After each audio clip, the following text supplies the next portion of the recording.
Miren, les voy a compartir este texto. El título es así: Un pingüino en la selva lacandona.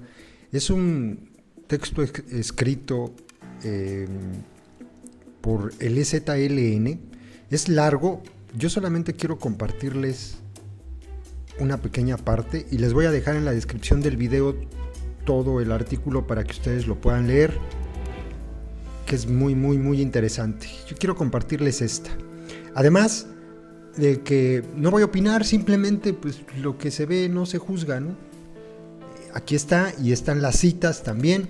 Haría falta una cita que se menciona de algo que dijo López Obrador, y yo la encontré. Aquí está, citado el 5 de mayo de 2005, le dio una entrevista al New York Times y él mismo se calificaba como una persona de centro. Aquí está también. Es una entrevista que le dio a Ginger Thompson. La cita aquí proceso, pero la entrevista pues está ahí en el New York Times y él se califica de centro, nada de izquierda. Continuemos entonces. Miren lo que dice. Esto es en relación a la publicación de la sexta declaración de la selva lacandona. Y entonces, en referencia a las críticas que surgieron después de que se dio a conocer, se difundió, mucha gente habló del tema y él dice lo siguiente. Hay también, resalto y resumo algunas de ellas, las críticas por pretender nacionalizar y aún universalizar nuestro discurso y nuestra lucha. La sexta, nos dicen, recae en estos despropósitos. Recomiendan entonces que el EZLN se quede en Chiapas, que fortalezca las juntas de buen gobierno y que se circunscriba al comportamiento estanco que le ha tocado. Que ya consolidado ese proyecto y ya que hayamos demostrado que podemos poner en práctica una modernidad alternativa al neoliberalismo en los propios territorios, entonces podríamos lanzarnos a lo nacional, a lo internacional y a lo intergaláctico. Frente a estos argumentos, nosotros presentamos nuestra realidad. No pretendemos competir con nadie a ver quién es más antineoliberal o quién tiene más avances en la resistencia, pero con modestia, nuestro nivel y aporte están en las juntas de buen gobierno. Se puede venir a hablar con las autoridades o con los pueblos, hacer caso omiso de las cartas y comunicados donde hemos dado cuenta de este proceso e investigar de primera mano lo que aquí pasa, de los problemas que enfrenta, de cómo se resuelven.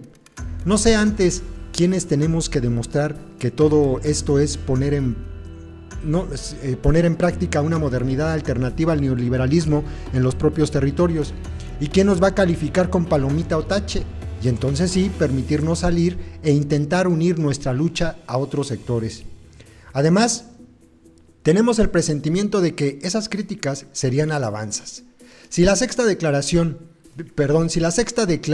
el apoyo incondicional al centro político representado por López Obrador, y si dijéramos vamos a salir a sumarnos a las redes ciudadanas en apoyo a AMLO, vendrían el entusiasmo, los sí, los claro, hay que salir, no hay que quedarse encerrado, es hora de que el zapatismo abandone su guarida y una sus experiencias a las masas volcadas a favor del esperado. López Obrador acaba de presentar su proyecto alternativo de nación ante las redes ciudadanas. Nosotros desconfiamos y no vemos más que un maquillaje plástico y que cambia según el respetable y una lista de promesas olvidables. Como quiera, tal vez alguien pueda decirle a AMLO que no puede prometer el cumplimiento de los acuerdos de San Andrés porque eso significa, entre otras cosas, reformar la Constitución.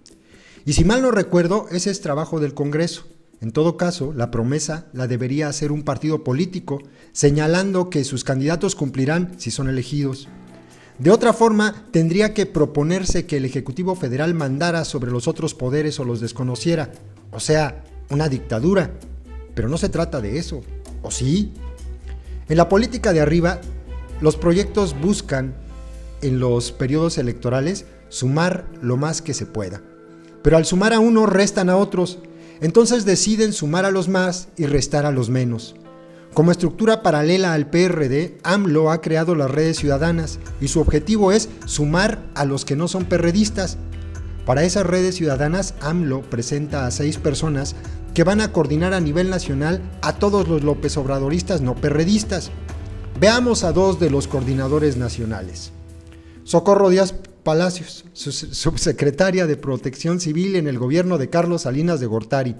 El 3 de enero de 1994, mientras los federales perpetraban la matanza del mercado de Ocosingo, declaró, cito el boletín de prensa de la Secretaría de Gobernación: los grupos violentos que están actuando en el estado de Chiapas presentan una mezcla de intereses y de personas tanto nacionales como extranjeras. Muestran afinidades con otras facciones violentas que operan en países hermanos de Centroamérica. Algunos indígenas han sido reclutados, presionados por los jefes de estos grupos y también, sin duda, manipulados en torno a sus reclamos históricos que deben seguirse atendiendo. Y más adelante, el ejército mexicano, por su parte, seguirá actuando con gran respeto a los derechos individuales y de la población hasta dar una respuesta clara y decidida a la demanda de orden y seguridad. Bla, bla, bla. En los días subsiguientes, la Fuerza Aérea bombardeaba las comunidades indígenas al sur de San Cristóbal de las Casas y el Ejército Federal detenía, torturaba y asesinaba a 3 indígenas en la comunidad de Morelia, entonces en el municipio de Altamirano, Chiapas, México. Ricardo Monreal Ávila, en enero de 1998, apenas unos días después de la matanza de Acteal, el entonces diputado por el PRI e integrante de la Comisión Permanente del Congreso de la Unión, comentó que el Ejército Zapatista de Liberación Nacional es un grupo paramilitar, al igual que aquellos que victimaron a los 45 indígenas tzotziles el 22 de diciembre de 1997 en Chenaló, Chiapas. Porque paramilitar es todo aquel que actúa como ejército sin serlo y se arma siendo civil.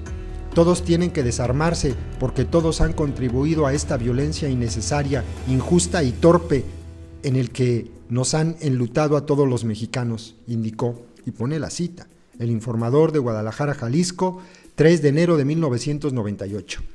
Días después, antes de pasarse al PRD porque en el PRI no le dieron la candidatura al gobierno de Zacatecas, declararía, cito la nota de Ciro Pérez y Andrea Becerril en la jornada del 7 de enero de 1998, que el episodio de Chenaló, se refiere a la matanza de Acteal, sí estaba planeado, pero no por quien asegura el líder blanco de los indígenas de piel oscura. Opina que la posición del EZLN respecto a la matanza trata de allegarle una justificación adelantada a Marcos y a los intereses que protege. ¡Wow! Y termina advirtiendo que el EZ sirve a intereses extranjeros que buscan obtener el dominio de la zona del Istmo de Tehuantepec, sus recursos y su ubicación estratégica, objetivo al que adecuadamente sirven Marcos y los ejércitos que disputan la bandera indígena. Me suena. Sí, es el punto 28 del programa de AMLO que dice textual: vincularemos el Pacífico con el Atlántico en el Istmo de Tehuantepec mediante la construcción de 2 puertos comerciales, uno en Salina Cruz, Oaxaca, y otro en Coatzacoalcos, Veracruz, así como ferrocarriles de carga de contenedores y la ampliación de la carretera existente. Con estos personajes, López Obrador se ha definido, ha sumado a unos y con ellos ha restado, entre otros, a los neozapatistas. Pero por otro lado, ¿por qué no hay nada en ese programa sobre los presos y desaparecidos políticos en la guerra sucia de los 70s y 80s? Ni sobre castigo a los exgobernadores que se enriquecieron de manera ilícita, ni sobre hacer justicia en los casos de las masacres de Acteal, El Bosque, Aguas Blancas, El Charco. Me temo que, en justicia, López Obrador ofrece borrón y cuenta nueva, lo que paradójicamente no es nuevo. Hasta ahí se los dejo. Si quieren leerlo completo, se los voy a dejar en la descripción. Muy interesante. López Obrador, descrito a través de lo que se opina de él. Se opinaba de él en el año 2006 en relación a la 6ª declaración de la Selva Lacandona. Les coloco nuevamente aquí, por si lo quieren buscar, para que vean que no me lo inventé. Aquí está. Soy de centro y pragmático. AMLO a la prensa en Estados Unidos. Una entrevista al New York Times con Ginger Thompson, en el que se define como eso, de centro y pragmático. Saludos, compas.